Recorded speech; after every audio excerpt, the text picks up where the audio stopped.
Sega!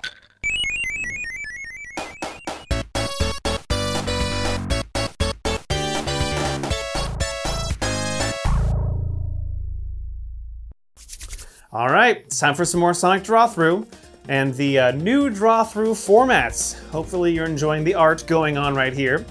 It's time to talk about Sonic in the third dimension. Yes, this episode number 7 is going to be about the transition from 2D Sonic to 3D Sonic.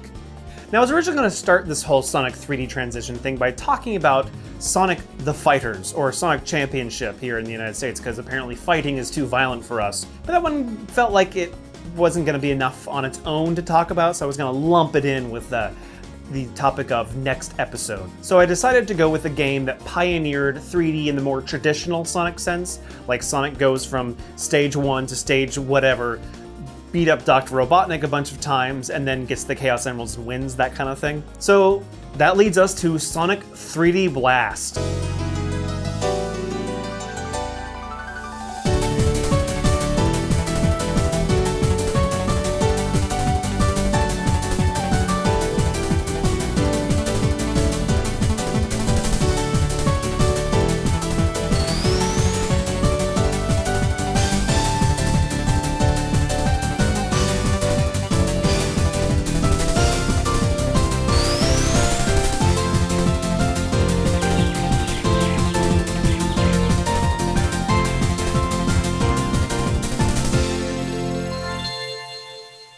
Much like basically every other Sonic experience I've had and I've told you about so far, I experienced Sonic 3D Blast not on the Genesis, not on the Saturn, but on the PC release, which is the Sega Saturn release, but we'll get there and when we get there. My experience with Sonic 3D Blast was even more removed from the way most people experience Sonic, not in any bragging sort. I mean, I literally had a CD, a blank writable CD with Sonic 3D Blast written on it. I don't know where it came from. I think it came from a family friend. Like, I didn't even know that it existed in anything other than just random blank CD that my friend gave me until I was much older. So I can't comment on the experience of the climate at the time. I'm not gonna be able to talk too much about the, like, oh man, all the hype I had on Christmas Day and then I got the Genesis version. Oh man. I don't got any of that, so I'm just going to talk about what I know. And what I know is how this game makes me feel even to this day. Now, if you remember from last episode, I did mention when talking about Sonic's Schoolhouse that it used assets from a non-released Sonic game, Sonic Extreme. Sonic Extreme was supposed to be on the Sega Saturn, but unfortunately, that never happened. And so what Sega ended up doing was taking the game that was supposed to close out the Sega Genesis, Sonic 3D Blast, and porting it to the Sega Saturn with a bit of a facelift.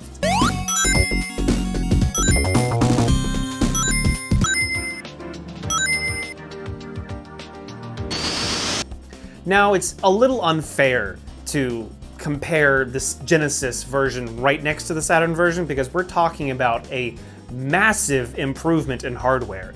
This is a gaming system that released the first Sonic game in 1991, and yes, there are add-ons and things you can do and change and modify with the Sega Genesis to make it better. I mean, Sonic 3 and Knuckles was something that came out on the Sega Genesis, and it's beautiful, but it's a far cry from what the Sega Saturn could do. Regardless, Sonic's Adventure in the Third Dimension was released on both the Genesis and the Saturn at the same time, the end of 1996, to mixed reviews. The game was, I think, quite good. Not a lot of people liked it because it was very different from the classic side-scrolling Sonic experience. You're much slower, and it's weird controlling an isometric Sonic versus just a left and right Sonic, but we'll get into those details here in a minute. It was an awkward beast and kind of an unfortunate foreshadowing of the shakiness of Sonic's transition from 2D to 3D that lives in game infamy by this point. But that's all in the past now, and we can go back and look at this game with a critical eye, or just look at this game again, experience it, and see how it feels, and see if we like it. But that does bring up something I've been thinking about a lot recently. Classic Sonic was from 1991 to roughly 98 when Sonic Adventure came out, which means that's 8 years of classic Sonic. 1998 to 2021 when this video came out, is a lot longer of a time. So it's kind of funny that people still like compare classic Sonic to modern Sonic when now we've almost moved on to like a post-modern Sonic with things like Sonic Boom and the Sonic the Hedgehog movie that was quite good. Like, I'm not complaining, like a video game movie that was good based on Sonic the Hedgehog, something that is notorious for many different reasons. So it's kind of weird to me that there's like this big divide still between classic and modern. I mean, modern Sonic has been around so long, it's basically classic 2.0. But this is before Sonic's modern reinvention. This is before the extra edginess of the early 2000s kind of seeped his way in. Anyone from being a fat, small, round boy to a elongated, edgy teenager. As a side note, that's kind of where I first saw Sonic as an edgy, kind of attitude-driven guy. I never saw the short one as an attitude guy. Like, maybe in the Saturday morning cartoon show, but that was pushing it. In the game, I never caught that, like, you're too slow attitude. Like, I just don't really see it, but whatever. But what I was saying is that this game, Sonic 3D Blast, was Sonic's first real traditional story-driven game in the third dimension. And I won't really go through beat by beat on this game because it's very similar to most other Sonic games. So I'll kind of pull out the differences that I really noticed when playing this game again versus Sonic 2, Sonic 3, Sonic and Knuckles, and let's just forget about the oddballs. Those were garbage, mostly, and we already talked those to death. I don't want to go back that way. Except for Sonic Blast, but we'll get to that in a bit. Actually, no, Sonic Labyrinth. We'll talk about Sonic Labyrinth a little bit. So let's just talk a little bit about the differences in the Sega Saturn version and the Sega Genesis version. Obviously, graphics. Massive graphics improvement. I mean, that one's basically cut and dry.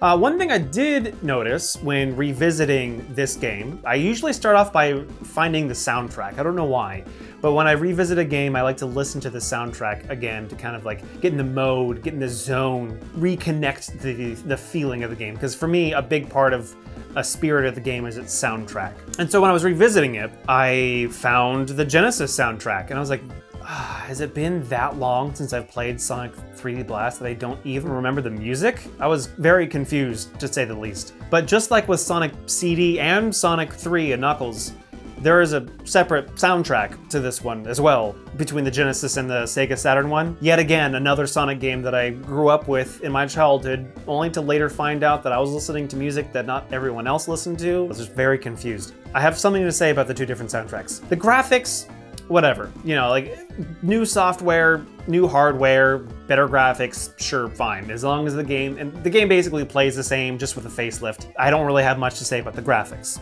But the music upgrade from Sega Genesis to Sega Saturn is phenomenal. We have CD level quality music versus the Sega Genesis. But don't get me wrong, I love me some Sega Genesis music. It's not just the technical quality, like the restrictions that the Genesis has on the sound versus the free-flowing, you know, CD-level quality that the Saturn has. It's actually about the way the music is written itself. Like the mainline games, like Sonic 1, 2, 3, Knuckles, you know, the ones that were on the Genesis, all had beautiful music, expertly composed. And then there's the ones from the Game Gear side, you know, like Sonic 1 on the Game Gear, Sonic 2 on the Game Gear, Sonic Eraser. The ones that were maybe not the A-team working on it, but they're still high quality, but just missing the je ne sais quoi, the spunkiness of the mainline Sonic soundtracks. The soundtrack for the Genesis version of 3D Blast has that same kind of quality, that same kind of not A-list team working on this kind of quality, whereas the Saturn one, it's just so much better. But I will make a few notes. Some things I did notice is that the Sega Genesis shares a lot of similar chord structures, or if not, a similar chord progression.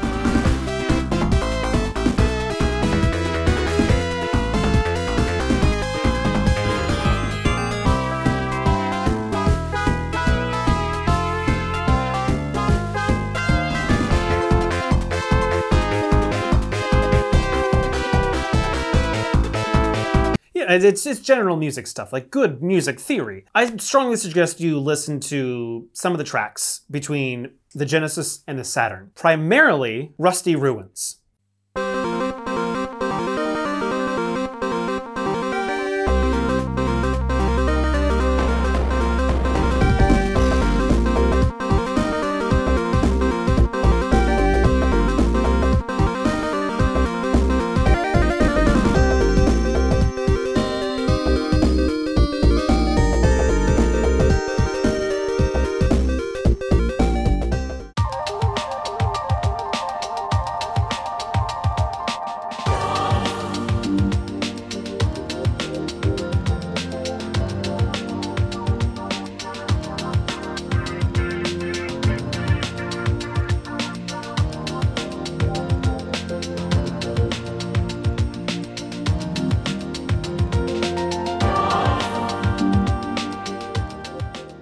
let's talk about some gameplay a little bit. Let's start with Green Grove Zone, the typical lush green, sunny environment that Sonic usually starts off with in his games. Totally okay with this. This is a standard. I love it. Let's get moving. First off, you'll notice this is different. This is isometric, technically not 3D. There's a big debate whether or not isometrics is actually 3D, because it's not 3D in what we know now, where it's rigged models moving through a three-dimensional environment with vanishing points and distance and all that fun stuff. It's faked 3D, so it's like you're looking at a continuous plane that never disappears with vanishing points, if you know what I'm talking about. It's not really important, but if you are interested, look up isometric designs, like Google it or YouTube. You'll find some interesting stuff. A lot of beautiful arts made in isometric designs, a lot of fun games. It's interesting stuff, but that's not what this is about. This is about Sonic 3D Blast. Let's keep on topic, Nate. So you start off the game, first off, things are pretty different. You're top down, controlling Sonic. He's a little squiggly, he's not quite as fast though. Takes a little bit to kind of maneuver in and to really feel comfortable with the way Sonic moves in this one. But within 5 minutes, you should be a-okay. The beginning zone is very forgiving because of this, which is very nice. So you roll around rescuing Flickies and exploring the island. It's pretty forgiving. Few things you can kill, few things you can't kill. You discover something looks a little iffy in the wall, spin dash into the wall, look, it's a secret passageway. Oh look, in the secret passageway there happens to be a cannon. You get in the cannon, you shoot, oh look, it's Knuckles. That's kind of what I'm talking about. This game has a very one discovery leads to another discovery leads to another discovery, teaching you each element of the game as it goes. It's very linear, and so linear games have the advantage of being able to teach you as you play. Let's talk about Knuckles and Tails here. Knuckles and Tails, first off, Tails looks like he came right out of a shampoo commercial. He's beautiful. He keeps his yawn from the earlier games. Knuckles and Tails are your way to getting Chaos Emeralds in this game, through special stages, like usual. They are also different between Genesis and Saturn. Once you give your friend 50 bucks, you teleport into the special stage zone, which is basically Sonic 2's special stage zone. In the Saturn, even more so.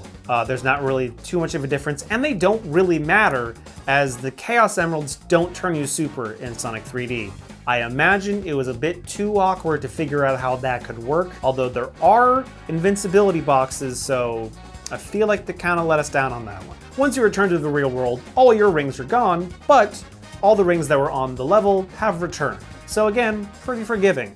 So if Knuckles was the first character you ran into, Tails will be your second. If you happen to collect 50 rings and go up to Tails and say, dude, let's go get some Chaos Emeralds, you'll go into the special stage, and at the very end, you'll find an extra life. You can only get 1 Chaos Emerald per level. So you can get 2 Chaos Emeralds per zone. A bit of a bummer, I'll admit, because sometimes I will forget that I've already done a special stage in a level and then go up to another friend and go, here, take my money. Then he'll take my money, and then, I mean, if I'm lucky, I'll get a life, which is probably what I was saving for anyway, but it just kind of takes time, and it's just, you know, let's just all be grateful Tails is not following us along on this one. So you collect all 5 Flickies in the area and deposit them in the glowing gold ring. This opens up a trapdoor underneath. Bonus points if you get all 5 Flickies at once. Now, if you get hit, you'll notice that your Flickies disperse, and you have to go collect the Flickies. Now, the first level is pretty nice, which means the Flickies they give you are the blue ones and the pinky purpley ones.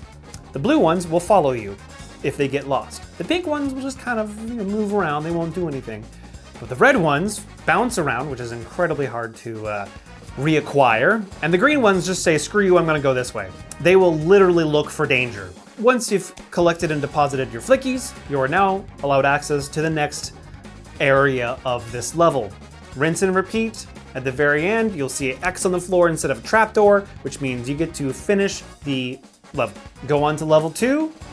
2 levels and a boss level makes a zone. As a side note, the boss is pretty straightforward. Dr. Eggman, Robotnik, whatever, comes down, says, you are a hedgehog that I do not like. I will drop this not very effective mechanism down for killing you, and then lower myself, that way you can actually hit me. We've all seen it before, we know what the deal is. This time he has battle damage though, which was pretty cool. Oh, and I do have to mention something that makes the bosses even better, is again, the Sega Saturn music. has the laugh that I remember from Sonic CD, so I'm just like, I like the incorporation.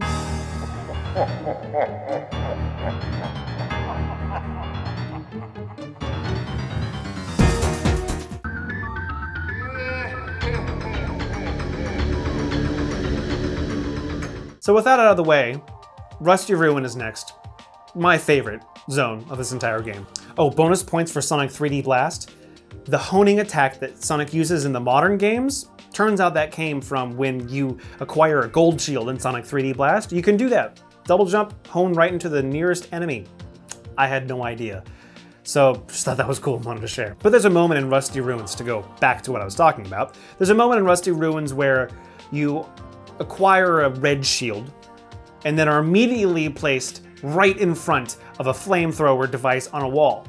Now, you can't see it until you're right in front of it, or you have to run into the corner because you're trying to avoid this giant spike thing. So you're probably gonna run into it, but since you have the fire shield, at least hopefully you have the fire shield, you get to see that this particular shield makes you immune to fire, which then immediately comes in play to kind of aid your way through when you're using the spinning devices to break down columns later in that level. It's just, again, I can't explain it here without literally going beat by beat and just completely removing the magic of it.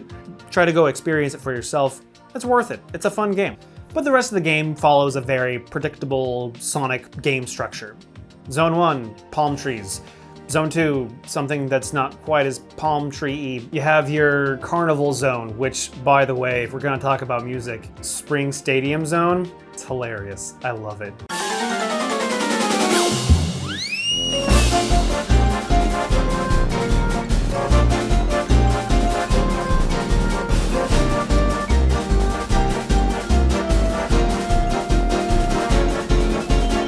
You got your Snowy Zone, which again, the Saturn just blows the Genesis out of the water with the music it created for it. You got your Volcano Zone, your Fire Zone, which the Genesis actually wins that fight. The Sega Saturn music sounds too final boss-like. The Sega Genesis one nails the fiery zone level music. You got your Gadget Zone, you got your Industrial Zone, but this time the Flickies aren't in the bad guys. The Flickies are in these little containment centers because maybe we're getting too close and to Eggman's lair and they haven't been placed inside the Flickies yet, or whatever the headcanon is for that. It's more the same. I'm not going to be breaking any new ground talking about Sonic 3D Blast here. The final boss is hard. It's already kind of weird moving Sonic in an isometric space, and to have to dodge a multi-stage final boss with that same mechanic, I can see why people don't like it. So as with the Sonic Oddballs, this is not a time frame of Sonic that really needs a lot of explanation. It's very much just the same thing done slightly different. Sonic R and Sonic the Fighters are much more different beasts than Sonic 3D Blast, so they might end up being more of a talking point. But I will mention that Sonic Labyrinth from the Sonic Oddball videos is kind of like a cousin to Sonic 3D Blast. It has the same isometric top-down thing, it's just massively powered down because it was on a handheld. I like that game in a similar way that I like Sonic 3D Blast, and I'm not gonna pretend that my like of Sonic 3D Blast doesn't color my perception of Sonic Labyrinth. What was I saying? Oh yes, but you know the deal. You defeat Dr. Robug Eggman and save the day. Flickies are a-okay. But I hope you liked the first ever digital medium version of Sonic Draw-Thru. This was a lot of fun to paint. The game was a lot of fun to revisit. I forgot how much I enjoyed it. I thought it was gonna be one of those like, oh yeah, I liked it as a kid, but as I grew up, it's kinda garbage. But it wasn't. And I was glad to see that, and I hope people play this game and enjoy it as much as I did. I wouldn't even say like, give it great reviews. No, I just hope they enjoy it. So yeah, that was Sonic 3D Blast. Hope you've enjoyed the goings-on. I hope you've enjoyed the new format, and it's gonna be a slight format change again at the beginning of Season 2. Which is quickly approaching, and this one may not even be about a video game. But until then, this is Lemonade. You're awesome. Thanks for watching, and yeah, see you on the next episode.